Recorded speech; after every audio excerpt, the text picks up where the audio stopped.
guys, it's Ray with The Buzz, and of course we are back with another week of Songland. So we have our guest, David Davis, who wrote a song for Ben Platt this week. So how are you?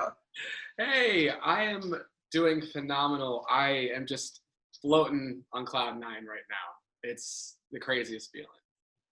All right, so I have to say to you, I think this is the first time that I've watched Songland and actually been moved to tears before you even got the song together. Like your original, just the emotion you brought to it, your voice is amazing. How did that feel, just delivering that song for the first time to these people? It was such a cathartic experience. I tell people that I sing because I have to, and because I have to get through some things. And so whenever there's an opportunity to share my music, it's so therapeutic for me. I've told a few other interviewers, though, that I tried my best to prepare for, singing for Ryan Tedder, Esther Dean, Shane McAnally, and Ben Platt. And there is nothing you can truly do to get ready for that. Like, I sat in front of my TV screen and had it frozen on their faces so that way I could just get used to looking at them while I was singing. And that helped a little bit, but still was one of the, things you can't really prepare for. So it was an awesome experience. I love that strategy. I'm going to try that next time I have a big interview. Just like put the faces there and just talk to it. Just let your brain get to it, What was the motivation, the everything behind the powerful lyrics and even the melody to this song? What were you thinking when you wrote it? So I was writing this song in a writing camp, which was really one of the first times I had written such a personal thing with a group of people. And as we're sitting there, I was thinking about how I've never talked about my sexuality or my pride in my race in a session, because I have been told by artist developers, different executives, like, hey, you need to be less of yourself to make other people more comfortable. So don't talk about your sexuality so you don't put anybody off, and don't be comfortable in yourself in these moments because you need to be presenting well. And as I'm sitting there, I'm like, I'm tired of this. I'm tired of not connecting in a way that feels 100% authentic and showing up 100% as myself.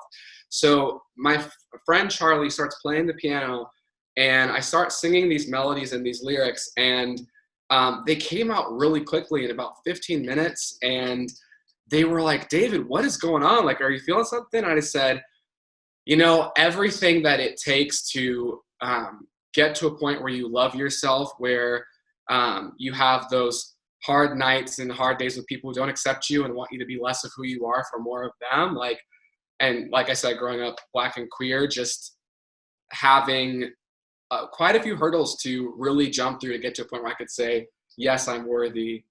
Would I go through all those things again in order to get to where I am right now? And the answer, as hard as it is yes.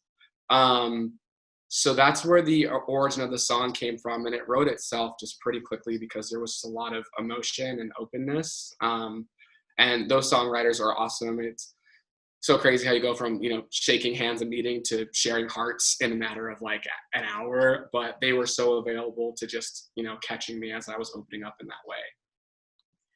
And of course, you could interpret this song so many ways. If I didn't know that about you, if you don't know who's writing the song or who's singing, you could interpret it so many ways. So is it impactful to you that this episode and this song and everything are coming out now at this particular time?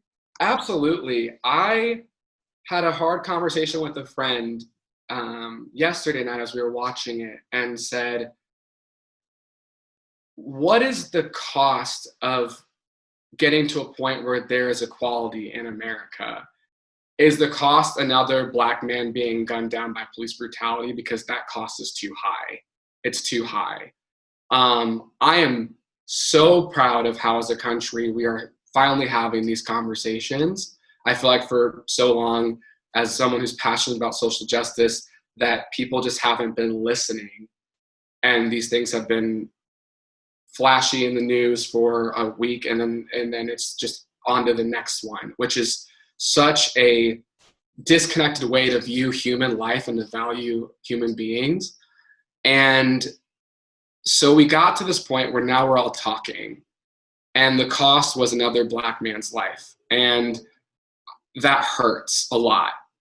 But I want to challenge people now to say, can we lower that cost? Can we say, educate yourself so that way when you're talking to your friends of color that you're not being low-key racist? Like, what if there's a way of, instead of saying, I'm not racist, being, I'm anti-racist? And that took education.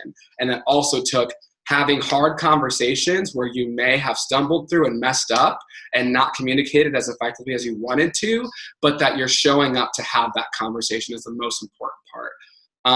So I love that the song itself says that it's worth it if it means we get here and we get to a point where we can love everybody the way they need to be loved. Is that, would you say, your favorite lyric? I always ask people what their favorite line of the songs that they've completed are. Would that be your favorite, you think? Those first two lines of the chorus are my favorite. All the hearts I ever held just held me back. I've been bruised and burned, but somehow I'm intact. Life goes by quickly, and you get to a point in your life where you're like, wow, I'm still here. I still have breath in my lungs, and I still have a song to sing and a pen to write, and no matter what happened, I'm still fully available to give what I can. So I loved those first two lines the most, and they came out the quickest. Actually, they were the first things that we wrote of the song. So as you're standing there, with this piece of you coming, being expressed towards, these, giants in the industry and Ben Platt, did you think that your song was going to be the one that was chosen?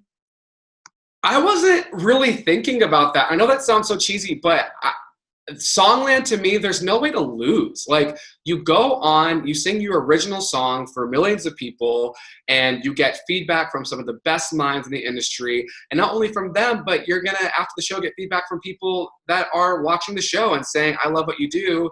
Where's your other music? Or where else are you writing? And so I didn't really think about the competitive aspect of it for most of the show. At the last time that we were filming for the reveal, we all walked out and we're like, oh wait, someone wins this. But the goal wasn't really that. Like, the connections that we made to each other as writers and to be able to get the feedback that we got on our material is just so invaluable. All right, sorry, my dog was barking, so just waiting for them to finish that. Sorry about that. All right, sorry about that. No problem. So, all right, so sorry, I saw her set up to bark. I've got two here that as soon as they hear that, they're probably going to go off as well. So yeah, my two are here. And I'm looking at her and I'm like, don't do it. Don't do it. Not today. So people were coming to you about your music as well, because we can't deny that. As soon as you opened your mouth, I was like, well, this song doesn't need to be for Ben Platt. This song needs to be for David, because his voice is amazing. And I know you have a bit of a history in the music industry. You've been a part of a group. So is a plan for you to do some of your own solo music or to continue to write for other people? Because I have my opinion, obviously. I think you need to sing, but. Well, I number one, I really appreciate that. I love singing. And like I said, I sing because I have to. So I would be doing this if people weren't listening. It's a part of my makeup. I have a solo artist project that I put out a year and a half ago because I was writing all these songs and sending them to the management A&R of some of bigger artists that we already know. And they gave me a lot of similar feedback. We love this song, but this sounds like you. Why don't you just put it out? And I thought about all the things that it would take to make that happen. And one day decided, yeah, I'm going to do it. And I'm going to get all my friends from Nashville to come together and make this album. And that has been the catalyst for everything that has happened in the past 2 years over my career, was doing that album called The Long and Short of It. I love it. Thank you so, so much, David. It was a pleasure to have you It's a pleasure to listen to your music, and I wish you all of the continued success. Thank you for joining us on Buzz. My pleasure. My pleasure. Thank you so much for having Thank me. you.